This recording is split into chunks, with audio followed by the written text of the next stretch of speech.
Hello everyone, it's Halloween Heartthrob, and I am back from vacation. Obviously you guys saw a video Monday, so if you're watching this in the future, I took a vacation, like I said 4 seconds ago. But I really wanted to get back in the swing of things, and before I had left for vacation, I had started on this doll, which is why you see that her face is already partially started and actually almost complete. I had been wanting to do this doll, like this face up, for so long now. I originally got hugely inspired by the doll scholar I keep wanting to call her, Maiden Troll Blood, which is an awesome name, and I'm so sad she changed it, but I completely understand why. If you don't know who the doll scholar is, please go check her out. I believe she has a couple of books on ball jointed doll stuff. She's extremely smart, super funny, and she's likes metal and stuff like that, so she's really cool. Okay, I'm going to stop fawning over other YouTubers and get back to my face up. But she has a doll, I believe her name is Sydney, which is a crying doll, and it's a ball jointed doll.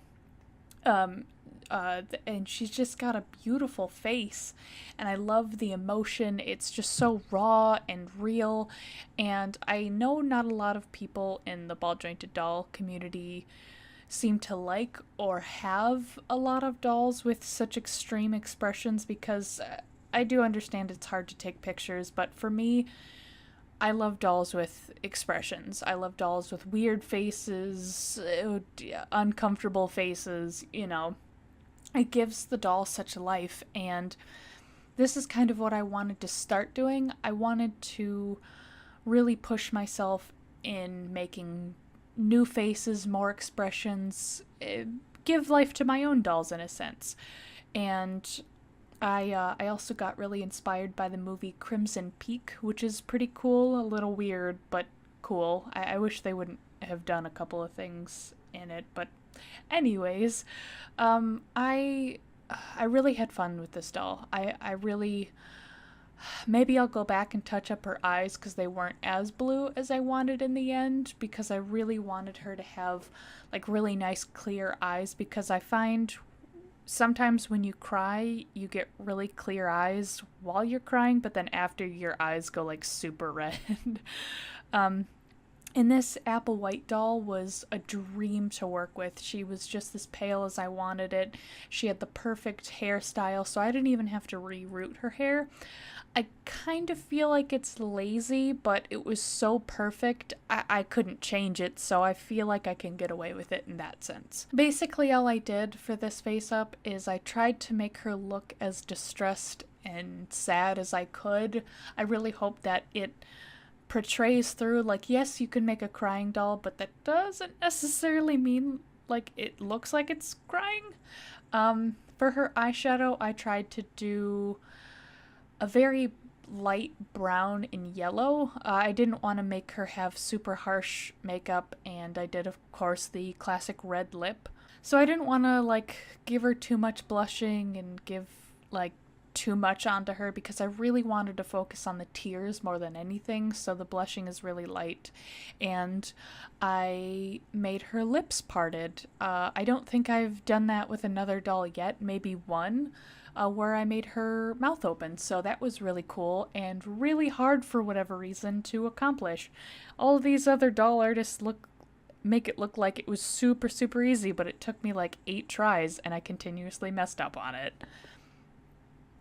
And for the tears, I used a mixture of the Duraclear gloss varnish, I believe it's called, or Liquitex, one of those two, to make her tears, and I just kept doing layer after layer after layer, of course drying in between, and then I did about 6 layers, I want to say, and after 3 layers, I took a little bit of my watercolor pencil and mixed it really well with water, let it dry over top of the already made tears, and then added another 3 layers. So it gives it this sort of three-dimensional look, and also wet look, and that's exactly what I wanted. I'd like them to be a little bit more 3D, so I may add a little bit of Elmer's glue on top of it. A couple of layers of that because that does add dimension. Now for the outfit. I do apologize for not filming a lot of this, but like I said, this is something that I really wanted to just work on. And I feel like a lot of people like the face up part more than anything, so now, I did want to show the sewing of the dress, but because I did this doll's dress and you can see the other doll's legs hanging around because I couldn't be bothered to just push it aside farther, I filmed both of their dress making, but both of the files got corrupted because it was like a one continuous thing because I'd go back and forth with them. So that didn't work out, unfortunately, but you do get to see the finished dress. And the dress is called a Regency dress. That I really wanted that specific style because there is a Monster High dress that is kind of like it. But I was gonna, just leave the dress where it was because I was like, oh, I like this. But again, I didn't want to cop out and, just kind of stay in a comfort zone because I've never made the dress before. So I was like, you know what? Let me take the pattern of the top of this dress and then make this Regency dress. It wasn't that hard. The pattern came out great. I added some beading to it, which I normally don't. I used fabric that I normally don't use, which includes velvet, I believe a sateen and satin, I believe. I think the difference, I don't know, one's slightly silky and the other one's see-through. Organza? I think organza is the proper word. I don't know. I'm dumb. Ignore me. You'll see it in a minute. And I also added ribbon and hook and eyes as well as a snap closure. So I really enjoy the dress. It isn't as good as I would like it to be, but I am happy with it and I feel like that's what matters. So let me shush and let you guys see the finished doll.